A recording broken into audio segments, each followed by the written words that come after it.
Hey, and welcome to Finlos Reads. With the recent release of Denis Villeneuve's film, my excitement for all things Dune has been pretty high. Having seen the newest adaptation of the book, at least the first half of it, I'm actually surprised by how much each of the films, from the 1984 cult classic to the turn of the millennium sci-fi channel miniseries, have in common. Each film adds or omits certain portions of the source material, and I love each of them for what they have to offer in their interpretation of the classic novel. But expository handholding is something neither novel or the films do, and I thought I might be able to provide some of that information. This will not be key plot information or anything that could really be considered spoilers. I'll save those conversations for a future episode.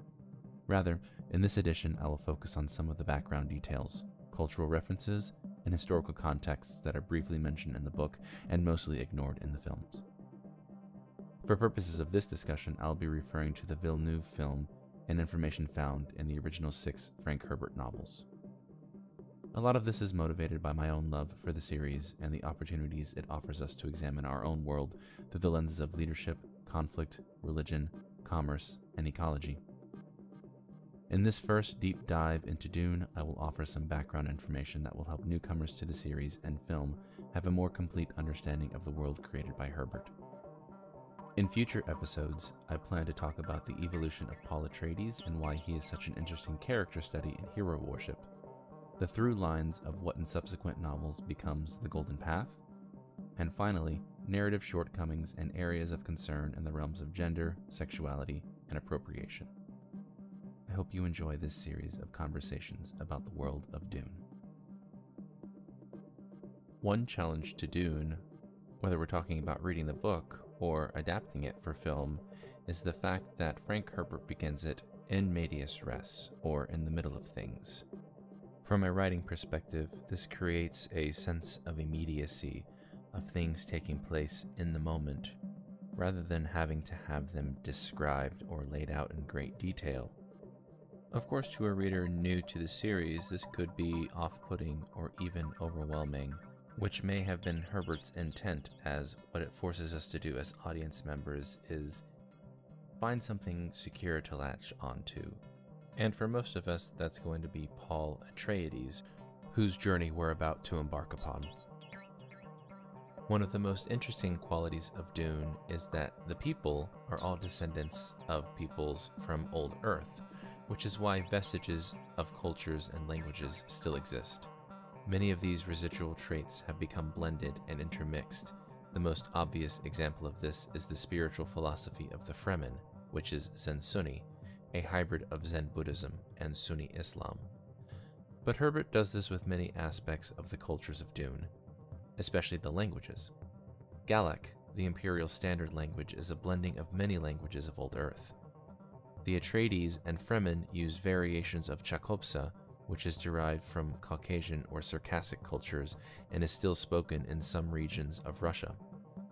Many of the names of characters and terminology on Dune are inherited from Arabic and Hebrew. Kwisatz Haderach, for example, is derived from a Hebrew phrase meaning the leap of the way, and many translate the name Muad'Dib from Arabic to mean he who disciplines or teaches. And metamythology within the Dune universe even has House Atreides to be descended from the House of Atreus, father of Menelaus and Agamemnon, from Hellenistic traditions on Old Earth. An essential feature of the world of Dune is the mixture of high and low tech, which is included in almost all features of the story, from architecture to weaponry to travel. The most immediate example of this is the Empire's emphasis on close-quarter combat with handheld weapons, emphasizing swords and daggers. This seems like such an anachronism with a society that has harnessed faster-than-light travel and readily uses energy shields and anti-gravity suspensors. This apparent contradiction between low and high technologies are not only intentional, but necessary, both narratively for the writer to make the story make sense, but also within the fictional world to provide balance to the power dynamics within the Imperium. These features can be traced back to a time in the meta-history of Dune called the Butlerian Jihad. The original book makes mention of this period passively in the narrative and more explicitly in the appendix. At a point in the distant past, humans had become dependent upon machines for thought and work. As machines became more intelligent, humans became weaker and almost entirely reliant upon their tools. This lends itself to considerations of AI and thinking machines. In fact, this is the direction the sequel novels by Brian Herbert and Kevin J. Anderson take when addressing this point in Dune lore.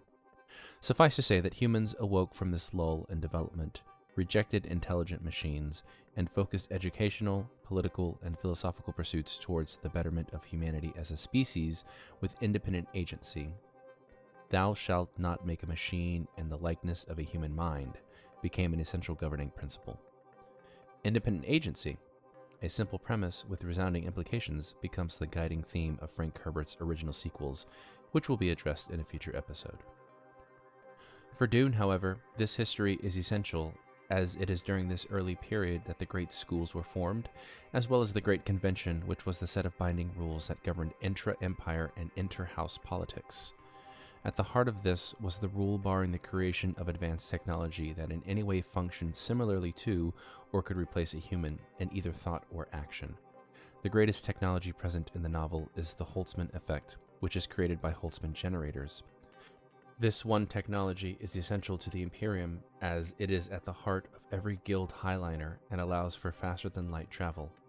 But the Holtzman effect is also the source of shields, from small personal shields to large shields for ships and structures, as well as suspensors and glow globes.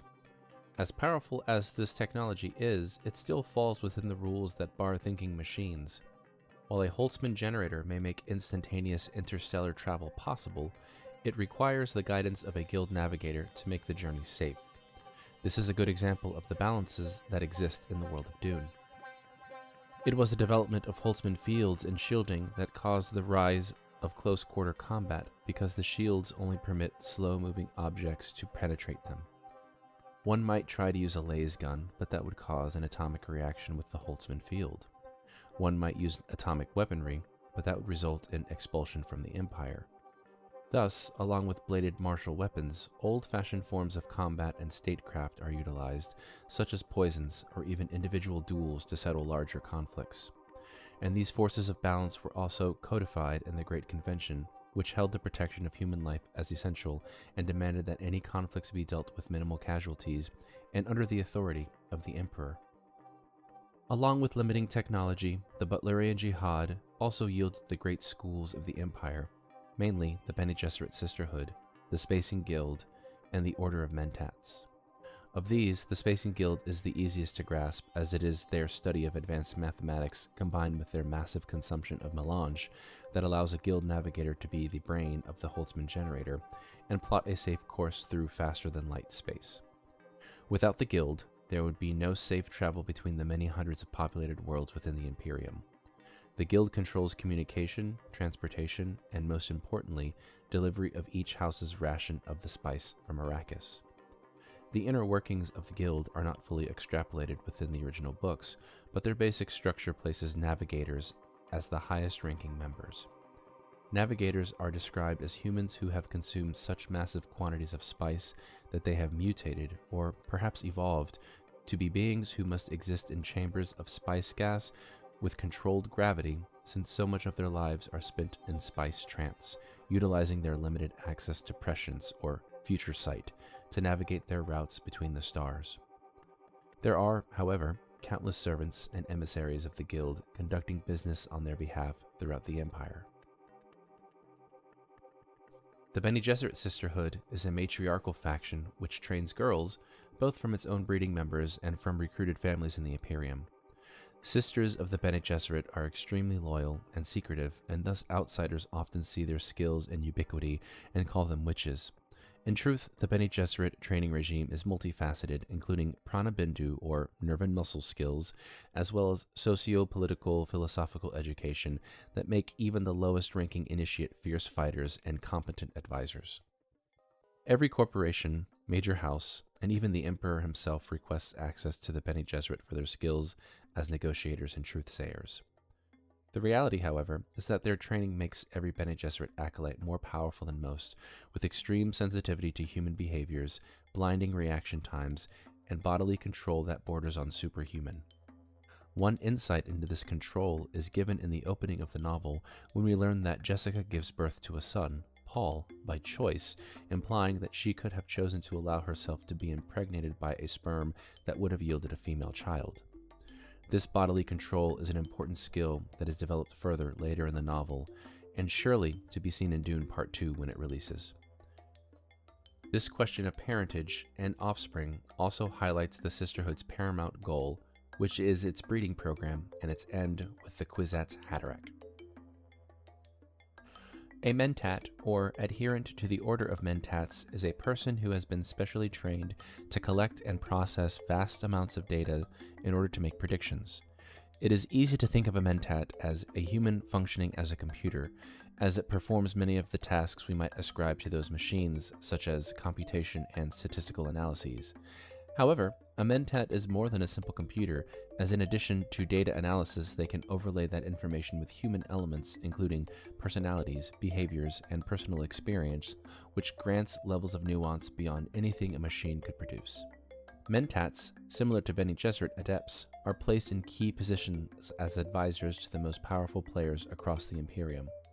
There are varying degrees of skill among mentats, both relating to the quality of training and the aptitude of the learner, and thus particularly renowned mentats are greatly valued and can be employed by houses for multiple generations, with greater experience only granting greater expertise.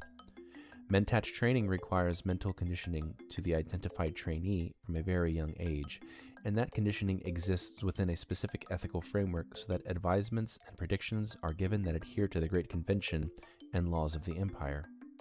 However, some are willing to train mentats so that they are not beholden to morality or law, or consideration of consequences of their plan's outcomes, and these are called twisted mentats. One of the most well-known of the former is Thufir Hawat, who was mentat Master of Assassins to House Atreides, while an example of the latter was Piter de Vries, who was the mentat servant of Baron Vladimir Harkonnen. The balances I keep mentioning are founded upon the existence of several realities in the Dune universe. 1. That the human empire is massive and instantaneous spaceflight is required for this to be feasible. 2. That faster-than-light travel is entirely dependent upon the spice melange. And 3. That melange is only available on the planet Arrakis. The spice is interesting for its various qualities, that it extends life, potentially by decades, that it is mortally addictive, and that it has the potential to grant partial telepathy or future sense. These last things alone make the spice valuable as a commodity, but it is its necessity as a tool for commerce, communication, navigation, and trade that make it the true linchpin of the workings of the Imperium. The Emperor of the known universe is the most powerful person in all of humanity, but only to a point. The Combine, Onet, Ober, Advancer, Mercantile, or CHOAM, is the true power of the Imperium, as it functions as central bank and market for all the goods and commodities of humanity, including the spice. While the Emperor has controlling share within CHOAM, if he acts against the will of the whole of the Imperium, the other great houses who hold shares or directorships in CHOAM would turn against him and destabilize the entire system. If any great houses break trust with the Great Convention, then they lose their access to CHOAM or to space travel via the Guild. If anyone threatens spice production on Arrakis, the Guild will revoke travel privileges. If anyone challenges the rule of the Emperor, then he will use CHOAM interests against that challenger or unleash his Sardaukar, the Imperial enforcers and most feared martial force in the Imperium.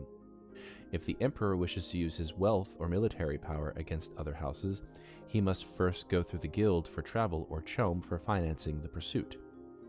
This is the balance of power at the start of Dune, and why it is so significant that the Emperor has seemingly tipped his influence toward one great house over another.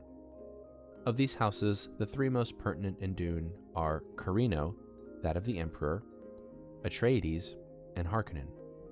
The Harkonnen had held governorship of spice production on planet Arrakis for several generations, and thus is very wealthy but unpopular. The Atreides controlled the fief of planet Caladan for 26 generations when they were ordered to relinquish it to take control of the fief of Arrakis and manage spice production, replacing the Harkonnens. Historically, House Atreides and House Harkonnen were engaged in conly, or a formalized feud that complied with the Great Convention protecting life. These are just some of the world-building elements present in the Dune universe. The challenge, of course, is how a writer of either novel or film conveys these complexities in a way that isn't pure exposition. The counter to that, though, is that the audience needs some explanation for why people can have glowy body shields but fight with knives. The smart choice in execution is trust, both that your audience can grasp complexity and nuance, but also that with cleverly placed moments of clarity, a character hearing a history lesson, cultural elements conveyed through meaningful and plot-relevant dialogue, and of course, sympathetic characters, all make the process a little bit more enjoyable, and the little extra work it might take to uncover the machinations of the Dune universe all the more rewarding. I hope that you've enjoyed this first episode of Finlos Reads Dune, and that you'll join me for the next one. If I made any mistakes, or you'd like to point out anything that I may have left out, please do so. I'd also love to hear any questions you might have or suggestions for future episodes. Thanks for listening.